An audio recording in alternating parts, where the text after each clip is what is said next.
Okay, we are here again, and I have got a lot of information for you today. I'm going to go through this pretty rapidly and hopefully cover it all. We do have a couple of questions that have come in.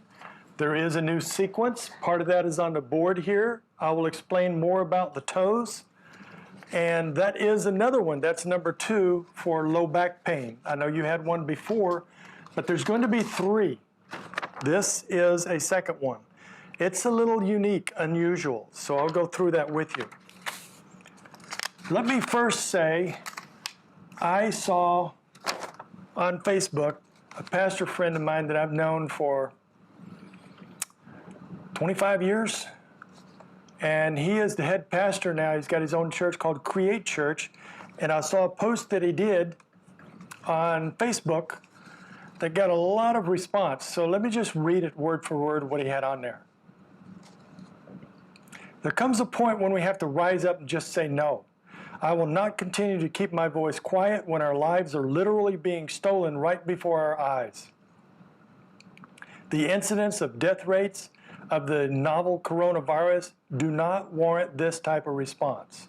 I will not continue to watch our kids and communities lose hope, education, community, and focus, all because we're afraid of getting sick with a virus that has a method of recovery.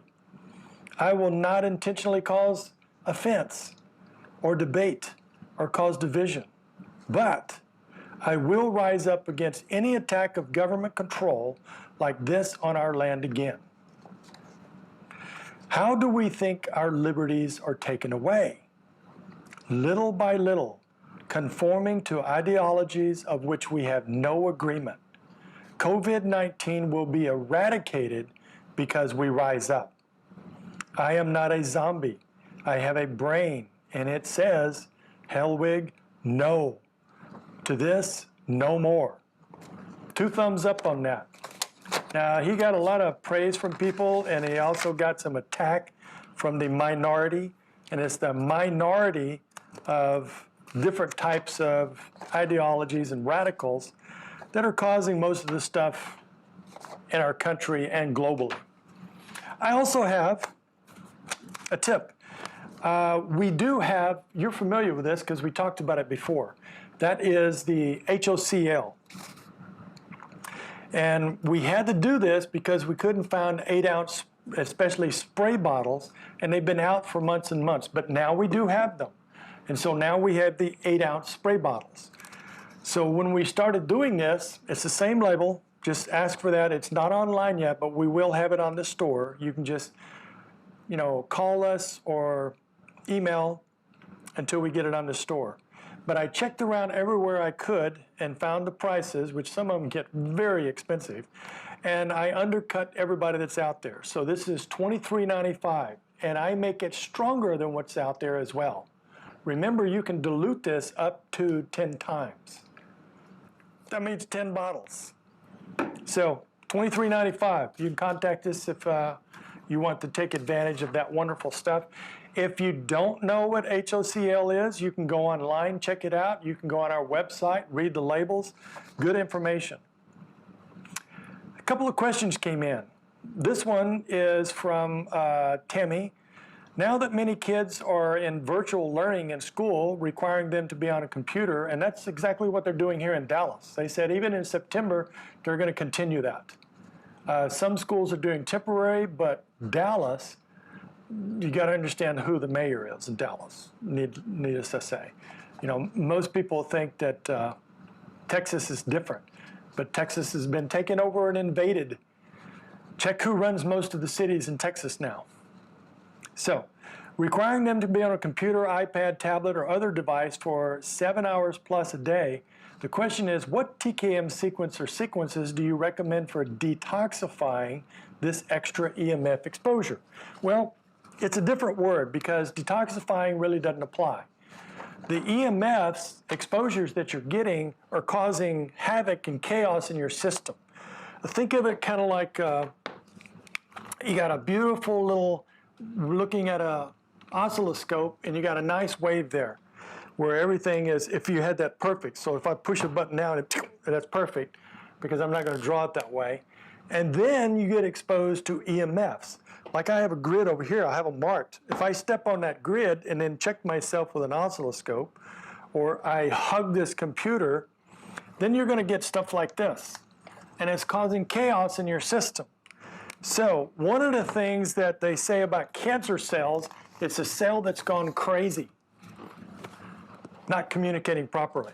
So you want to straighten that out. So I'd simply suggest just avoid as much as you can, have distance, don't use wireless things, hook them up. You know, if you're using the pads and the other things that they were asking about, tablets, then those are wireless. That's going to be a much greater exposure. Don't have your hands on it when you don't have to. Even if it's for a moment, get your hands off. Take breaks when you can. Get away from it. The other things that I advise about is related to what's called grounding. Now there's many aspects to that. A simple one, go outside, take your shoes off, because whether they're rubber or leather, they're insulators. So you will not be grounded even if you stand on the grass or dirt. So what I advise is take your shoes off, even your socks, and get your feet on the grass and the dirt. Hopefully you're not standing on an underground electrical cable that's going to just impact you with EMFs all the more. If you want to know, you can test it. So get yourself a meter and test if the ground in your front backyard side of the house is okay. Excuse me. I've had to take lots of precautions where I live because I didn't know till after we moved in and built a safe house with water lines, electrical lines, and everything else, and then found that running alongside the house in the ground was the electrical line because they don't have them in the air. So we were the only ones in the neighborhood at the time, and as everybody started moving in, I noticed that the readings kept getting higher and higher and higher. And I thought it was my neighbor. What's he doing over there? He's got some kind of military stuff that's blasting us? Well, I found out it was in the ground. So we've had to do extra precautions and everything in the house for that. But measure it. Find out where it's at. You got a safe place. Go out and get yourself grounded. Also do TKM. The TKM question was, there's nothing in particular for detoxing that. You just want to regulate your energy circulation back again. So that can be as simple as the median sequence, spleen sequence, getting the pulses and textures right, doing that more thoroughly than you normally would. And if you're talking about children, we know how they are with being still for very long. So you might want to start with going outside and getting them grounded first and then working on them. There was another one that came in.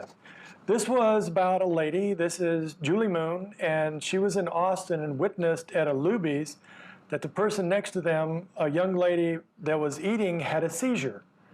So the people with them let her down on the floor, and she was trying to come up and avail her knowledge and help by, saying you can hold your thumbs.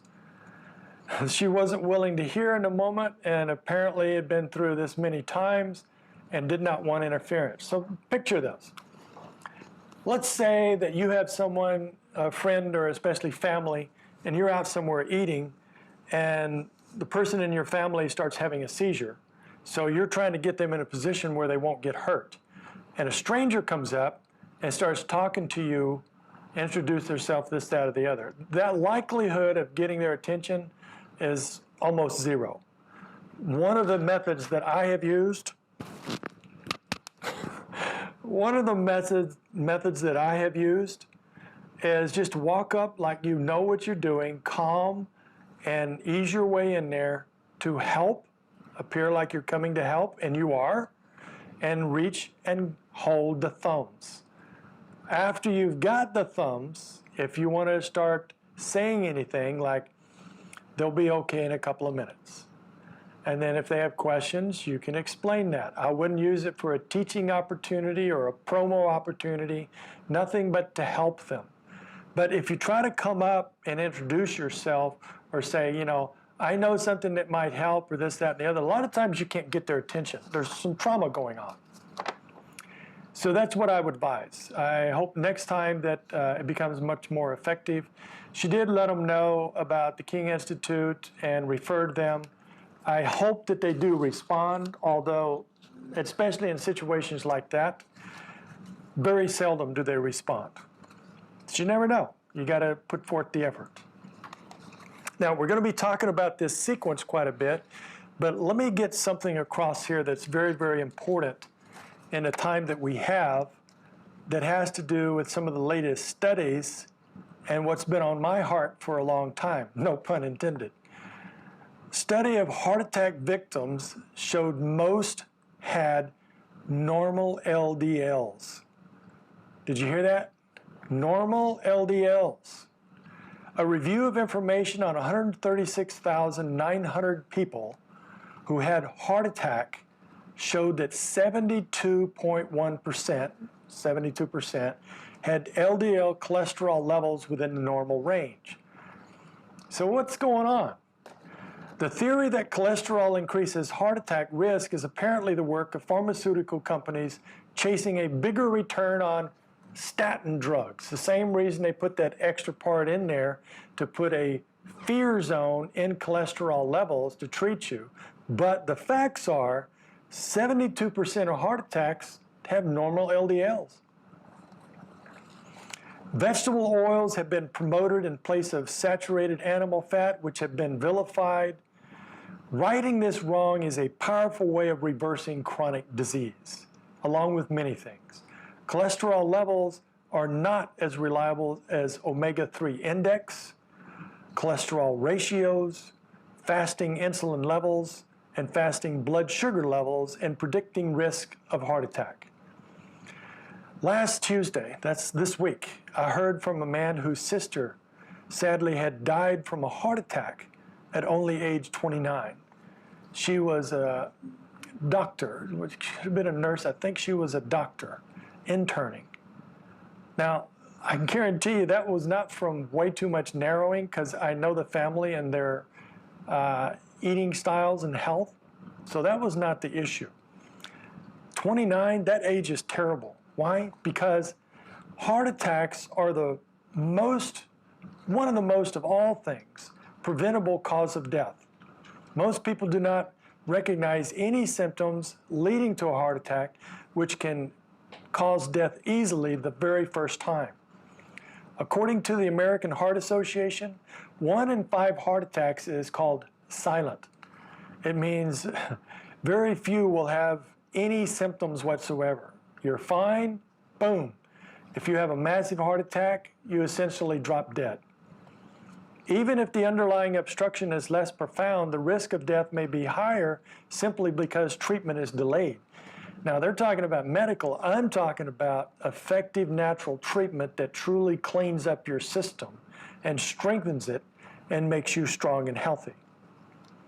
So let's look at some understanding here. Sudden cardiac death, what we'd call heart attack, what they call SCD, sudden cardiac death, is a sudden unexpected death caused by loss of heart function known as sudden cardiac arrest. So sudden cardiac death is the largest cause of natural death in the United States. Do I need to say that again?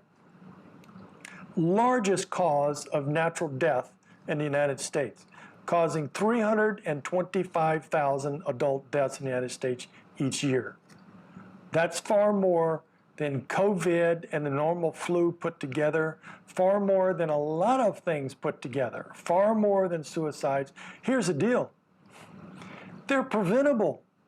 Really, all these, I'd say close to 100% are preventable. So I'm going to say something I've explained many times over the years, but I'd say that most people do not truly get the message accurately. I hope you do this time. Or simply they do not take the appropriate action, which again, I hope you do.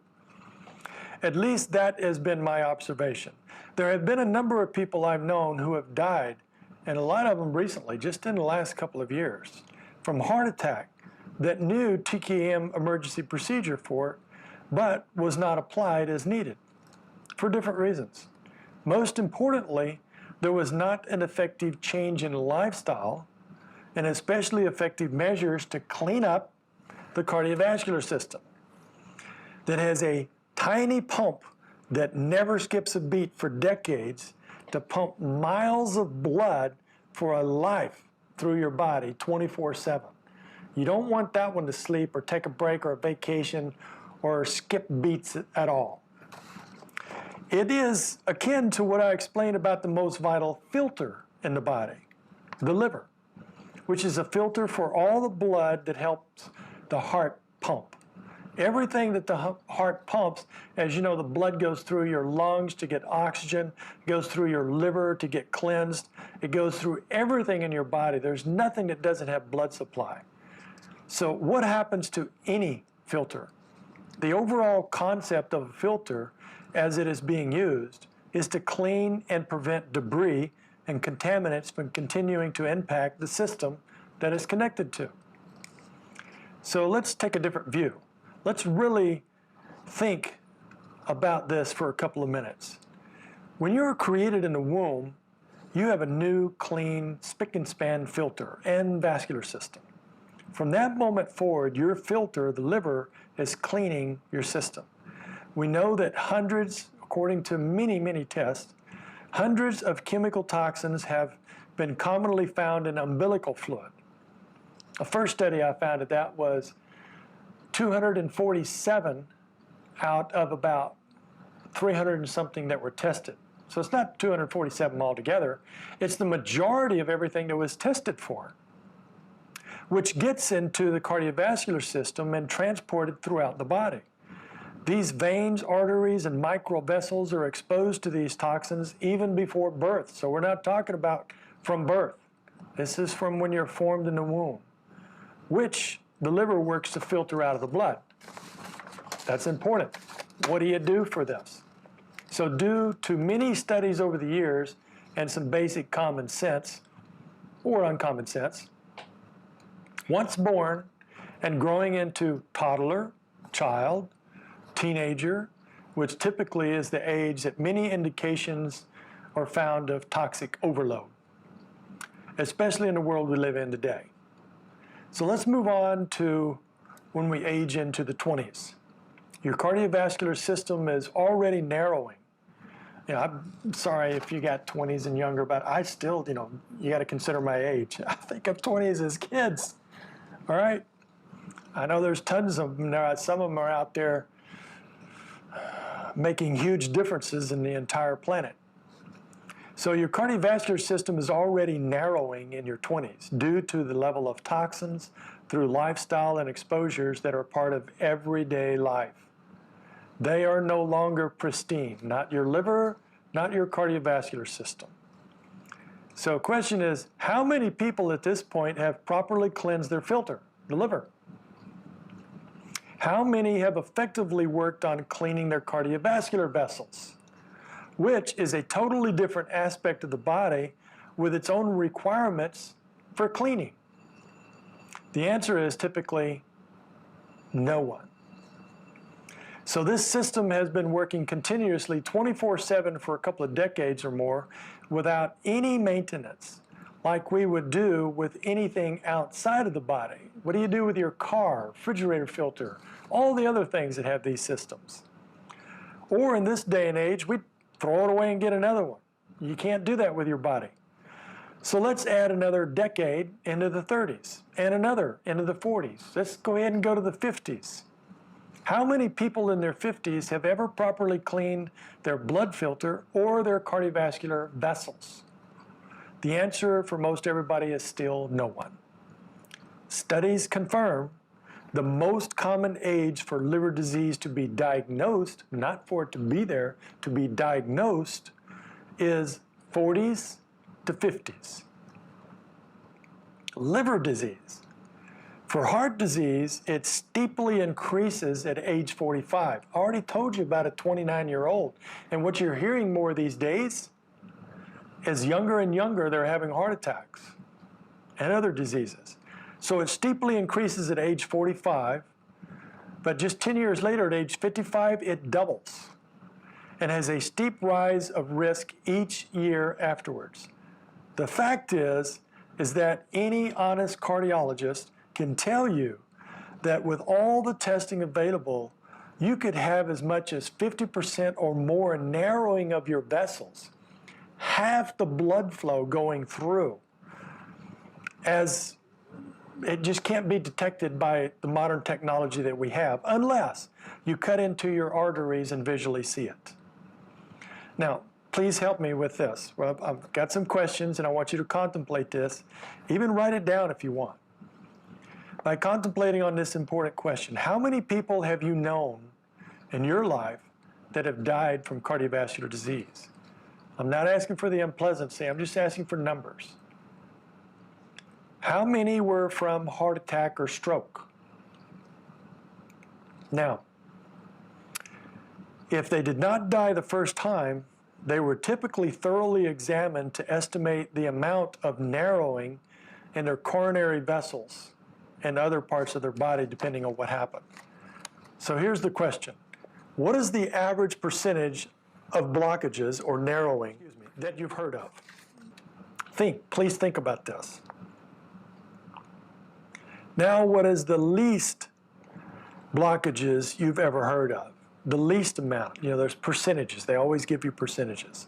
As a result of the testing, you most often hear, in my experience, 90 to 100% for the 4 main arteries. Again, what is the least you've ever heard?